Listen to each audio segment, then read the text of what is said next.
Hello students, आज के video में सीख रहे हैं NCERT class 10 chapter number 11 exercise number 11.1। इसमें क्वेश्चन नंबर 7 है और चैप्टर का नाम है एरिया रिलेटेड टू सर्कल। अब ये क्वेश्चन नंबर 7 में कह रहा है कि ए कोड of a circle of radius 12 centimetre subtends an angle of 120 degree. ठीक है, ये कोड है जो सेंटर पे एक एंगल बनाती है, ये है 120 डिग्री का।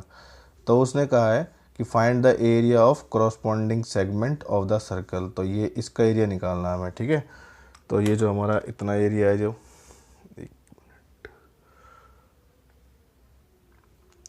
ठीक है, तो मुझे ये वाला एरिया निकालना है, ये वाला। तो देखो, इसमें एंगल ये हम एक ऐसा ट्रायंगल बन रहा है जिसमें ये एंगल कितने का हमारा 120 डिग्री का है।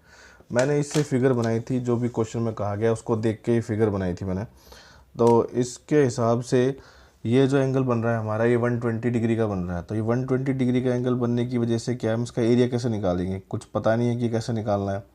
अब मान लो, चलो मैं इसको यहाँ से परपेंडिकुलर डाल देता हूँ। ठीक है, डालना ही पड़ेगा, तो उसकी भी तो लेंथ निकालनी ही पड़ेगी, तभी तो हम इस वाले ट्रायंगल का एरिया अपने फॉर्मूले से निकाल सकते हैं। और फॉर्मूला कौन सा होता है, half into base into height. तो हाफ इंटू बेस तो ठीक है, ये भी जब ही निकलेगा तब ये निकल जाए। कुछ दिया नहीं है हमें सिवाय इसके कि रेडियस 12 सेंटीमीटर है। ठीक है, सिवाय इसके कि 12 सेंटीमीटर है। देखो, इसमें हम एक और चैप्टर का यूज़ करने वाले हैं, ट्रिग्नोमेट्री। ट्रिग्नोमेट्री में हमने सीखा था कि हमें खाली हाइपोटेन्यूज अगर दिया हो तो बाकी चीज़ें हम निकाल लेते हैं। ठीक है, तो उसी का यूज़ करेंगे हम। और एक 9th क्लास की थ्योरम है, उसका भी यूज़ करेंगे हम। ठीक है, हम क्या कर रहे हैं, कंस्ट्रक्शन कर लेते हैं। एक यहाँ पर एक 90 डिग्री बना लेते हैं, परपेंडिकुलर डाल लेते हैं। ठीक है, तो हमने यहाँ पर एक परपेंडिकुलर डाल लिया और इसका नाम भी दे देते हैं। जहाँ पर ये पॉइंट मिल रहा है इसका नाम चलो मान ले, तो हम इसका एम मान लेते हैं। ठीक है, ये एम पॉइंट पे इसका ये नाम हमने दे दिया। अब देखो, अब हमें पता है कि ये 12 है और ये 120 है। तो इस पूरे ट्रायंगल के जो ये छोटे वाले एंगल है, दोनों आसानी से पता लगाए जा सकते हैं। क्यों? क्योंकि देखो, ओ ए और ओ बी दोनों बराबर हैं, रेडियस हैं। तो ये वाला एंगल और ये वाला एंगल क्या होंगे, देखो मान लो ये वाला एंगल और ये वाला एंगल दोनों क्या होंगे, बराबर ही होंगे। क्योंकि जो इक्वल साइड्स होते हैं उनके सामने एंगल भी कैसे होते हैं, इक्वल होते हैं। या फिर यूँ कह लीजिए कि ये कैसे हैं, ये आइसोसेलेस ट्रायंगल है, तो दो एंगल उनके बराबर ही होंगे। तो यहाँ से देखो, हम इन दोनों एंगल्स का पता लगा सकते हैं। और यहाँ पर हमने भी परपेंडिकुलर डाला है, तो ये हमारा जो एक ट्रायंगल बनने वाला है, 90 राइट एंगल ट्रायंगल बनने वाला है यार। ठीक है, तो क्वेश्चन शुरू करते हैं। ये क्वेश्चन काफ़ी इंपॉर्टेंट और बड़ा भी होने वाला है। देखो,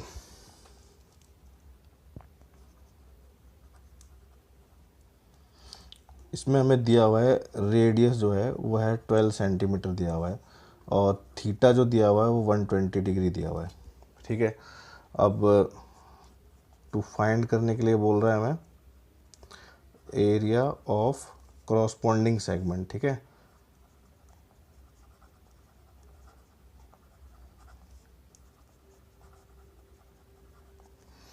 ठीक है, चलो निकालते हैं इसको, है सॉल्व करते हैं। देखो, अब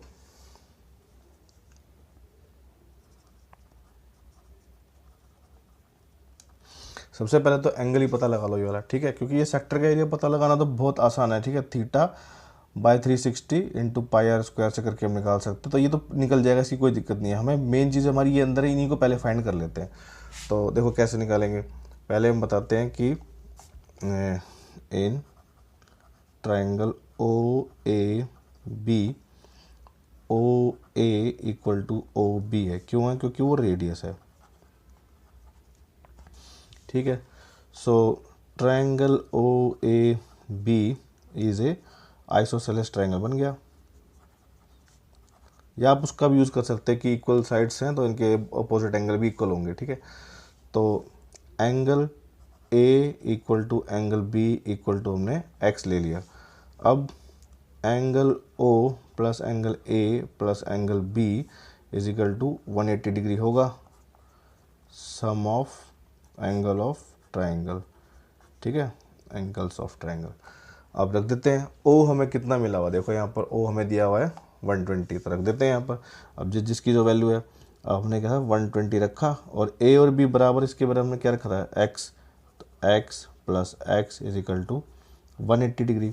ये आ जाएगा हमारा 2x इज इक्वल टू 180, ये वहाँ जाएगा माइनस में 120, और 2x इज इक्वल टू आ जाएगा 60, तो x इक्वल टू हमारा निकला आया 30 डिग्री। ठीक है ना, ये कैसे आया, 2x इज इक्वल टू अगर 60 है तो x इक्वल टू कितना आ जाएगा 60/2 काटेंगे कितना आएगा, x इक्वल टू 30 डिग्री आ जाएगा। ठीक है, ये रफ में काम कर लिया हमने।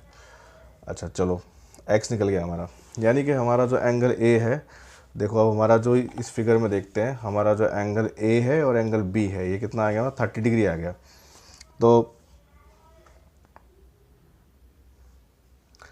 तो अब बस हमारा काम आसान बन गया, हमें 30 डिग्री मिल गया, ये 90 डिग्री है ही, किसी एक से पता लगा लेते हैं। ठीक है, तो हम बताएंगे कि in triangle O B M, ठीक है, ये है हमारा ट्रायंगल, ये है ओ बी एम, तो ये क्या आ जाएगा, देखो मुझे दोनों ही चीज़ पता लगानी है, मुझे एक तो इसकी हाइट भी पता लगानी है और ये भी पता लगाना है, क्योंकि ये पता लग जाएगा तो बेस अपने आप पता लग जाएगा और हाइट भी यहाँ से पता लग जाएगी। तो पहले मैं इसको ले रहा हूँ।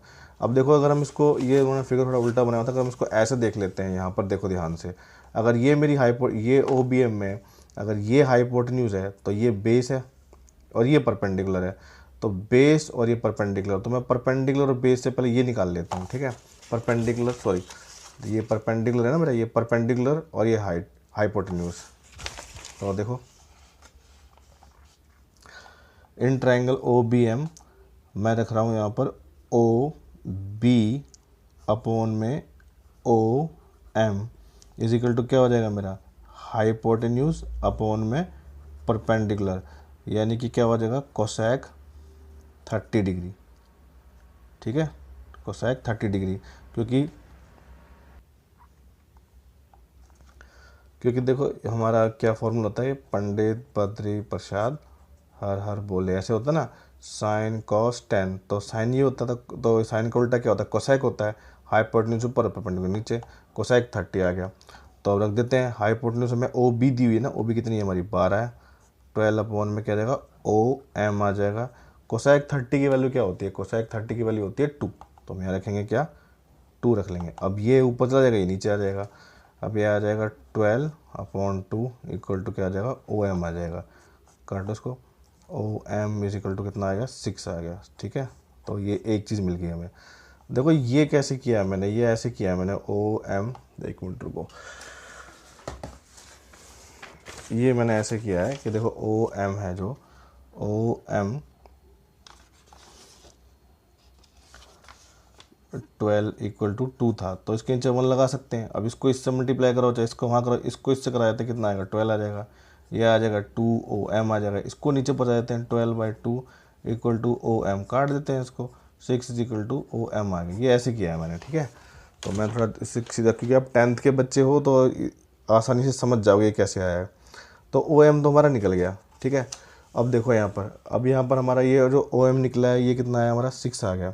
अब इसकी हेल्प से हम इसको भी तो निकाल सकते हैं, परपेंडिकुलर अपॉन बेस ले लेते हैं, परपेंडिकुलर अपॉन बेस क्या होता है, 10 होता है, तो बस निकाल लेते हैं। अब देखो ओ एम अपॉन में B M is equal to क्या हो जाएगा, 10/30 डिग्री। ओ एम क्या निकला, अभी 6 निकला है, बी एम हमको फाइंड करना है, और 10/30 की वैल्यू कितनी होती है, 1/√3, 1/√3। देखो क्वेश्चन में ना √3 की वैल्यू दी हुई है, देख रहे हो, और पाई भी ये लेना है, ये ना ऐसी नहीं दी हुई है, इसका मतलब उनको पता था ये √3 का इस्तेमाल होने वाला है ना। तो ये देखो, अब इसको कर देते हैं यहाँ पर, बी एम यहाँ कर देते हैं सर, तो इक्वल टू क्या आ जाएगा हमारा, B M is equal to आ जाएगा 6/√3। ठीक, चलो इसको भी अभी कुछ नहीं कर रहे, क्योंकि बाद में यूज़ करेंगे इसका, तो बी एम भी हमारा आ गया कितना, 6/√3। अब देखो हमने यहाँ पर इसको परपेंडिकुलर डाला था। ठीक है, ये परपेंडिकुलर डाला था, तो परपेंडिकुलर डालने का क्या मतलब है कि इसका मतलब ये इसको बाइसेक्ट भी कर रहा है। ठीक है ना, तो हम बताएंगे कि A M equal to M B, क्यों, क्योंकि परपेंडिकुलर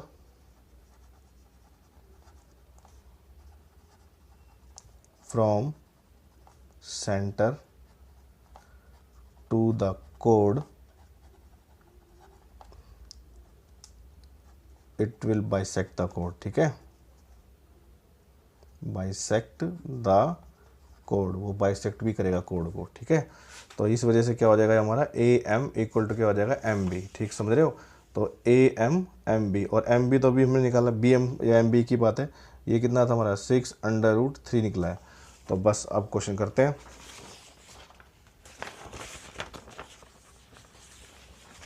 ये देखो, उसके बाद में अब क्या करेंगे हम, ए बी इक्वल टू क्या है हमारा ए एम और बी एम, सॉरी प्लस है ये, ठीक है। अब ये ए बी इक्वल टू कितना आ जाएगा, अब देखो हमने बी एम निकाला तो बी एम से रिप्लेस कर देते हैं ऐसे, क्यों बी एम और प्लस में बी एम कर देते हैं। अब देखो ये क्योंकि ए एम जो है वो इक्वल टू क्या है बी एम है। अब ये आ जाएगा A B is equal to, ये आएगा हमारा 2BM आ जाएगा, और BM की वैल्यू हमने निकाली है, देखो यहाँ पर क्या थी 6√3 निकाली थी। अब सॉल्व कर देते हैं। देखो ए बी इक्वल टू आ जाएगा हमारा 2 इंटू में 6√3, इसकी मल्टीप्लाई करा दो, A B is equal to हो जाएगा 12√3। तो हमारा ए बी भी आ गया। यानी कि अब हमें ट्रायंगल की सारी चीज़ें पता लग गई। देखो इस ट्रायंगल की सारी चीज़ें पता लग गई, ये हाइट भी पता लग गई हमें जो हमने यहाँ परपेंडिकुलर डाला था कंस्ट्रक्शन से, और ये पूरी भी पता लग गई हमें, ये बी कितनी है। तो बेस भी पता लग गया, हाइट भी पता लग गई। बस अब समझो क्वेश्चन हो गया। अब हम क्या करेंगे, हम इस सेक्टर का एरिया निकालेंगे, ठीक है। सेक्टर का एरिया निकालने का फॉर्मूला हमें पता है, हम पहले कर चुके हैं। देखो एरिया ऑफ सेक्टर कैलकुलेट करेंगे हम, ठीक है। तो ये आ जाएगा हमारा एरिया ऑफ सेक्टर हो जाएगा θ/360 इंटू में πr²। तो हमारा ये है θ120 आएगा, और 360 इंटू में पाई की वैल्यू 3.14 लेनी है, और इंटू में आर में दिया हुआ 12 इंटू में 12, ठीक है। तो अब इसको कैलकुलेट कर लेते हैं। ये 0 से 0 चला जाएगा, इसको काट देते हैं, 3 टाइम चला जाएगा। ये आ जाएगा हमारा 1/3 इंटू 314 अपॉन में 100, डेसिमल ख़त्म करा है, इंटू में आ जाएगा हमारा 12 इंटू 12। तो इसको काट रहे हैं, कितना आएगा, ये आ जाएगा, ये 4 टाइम चला गया। अब और तो कुछ करना मत, क्योंकि इसको में थोड़ी दिक्कत हो जाएगी बाकी डेसिमल में चेंज करने के लिए, ठीक है। ऐसे ही कर लेते हैं। तो ये आ जाएगा हमारा 314 इंटू 12 4 जा 48/100। तो इसको सॉल्व कर लेते हैं। तो ये हमने कर लिया, ये कैलकुलेट मैंने पहले कर लिया। इसको 150.72 सेंटीमीटर स्क्वायर आ जाएगा, ठीक है। ये सेक्टर का एरिया आ गया हमारा। सेक्टर का एरिया मतलब क्या है कि देखो ये सारा आ गया उसमें हमारा, ये पूरा एरिया कवर होता है हमारा, मतलब यहाँ से लेके पूरा, ये यहाँ से ये पूरा और ये पूरा। अब ट्रायंगल का एरिया निकालना है, ठीक है। तो ट्रायंगल का एरिया निकाल लेते हैं। तो एरिया ऑफ ट्रायंगल क्या होता है, half into base into height. हमने सारी चीज़ें ढूंढ ली थी। तो area of triangle O A B वो हो जाएगा हाफ इंटू में बेस इंटू में हाइट है। तो हाफ इंटू में क्या आ जाएगा ए बी जो कि बेस था, इंटू में ओ एम जो कि उसकी हाइट थी, ठीक है, जो हमने ढूंढी थी। अब देखो ये हाफ रखा यहाँ पर, और ए बी आया था हमारा, देखो ए बी हमने यहाँ पर ढूंढा था, ए बी आया था, ठीक है। ये आया था 12√3। तो यहाँ रखेंगे 12√3, और यहाँ पर क्या रखेंगे, जो हमारा ओ एम आया था, ओ एम आया था हमारा 6, तो 6 रखा। इसे डिवाइड कर देते हैं, ये आ जाएगा 6 6 जा 36, तो ये 36√3 आ गया। अब देखो हमें ऐसे ही नहीं दी होती है √3 की वैल्यू, मतलब कुछ ना कुछ काम है उसका। इंटू में आ जाएगा 1.73, √3 की वैल्यू हमने क्वेश्चन में दी हुई थी हमें, ठीक है। ये देखो हमें क्वेश्चन में दी हुई थी कि √3 की वैल्यू रखनी है, ठीक है। इसको भी कैलकुलेट कर लेते हैं फटाफट। तो ये आया हमारा 62.28 आया है, ठीक है। तो बस ठीक है, अब हमारा ये भी निकल गया और वो भी निकल गया। अब क्या करना है, एरिया ऑफ सेगमेंट निकालना था ना। तो आएगा हमारा एरिया ऑफ सेगमेंट, वो हो जाएगा हमारा area of sector minus area of triangle. Sector का एरिया कितना है अभी हमारा 150.72 माइनस 62.28। अब इसको सॉल्व कर लेते हैं, देखें कितना आता है। तो अब इसको कैलकुलेट किया तो हमारा कितना आंसर 88.44 सेंटीमीटर स्क्वायर हमारा आंसर आ गया, ठीक है। तो ये काफ़ी इंपॉर्टेंट क्वेश्चन था, इसीलिए इसको ध्यान से देखना, अपने दोस्तों को ही बताना, ठीक है।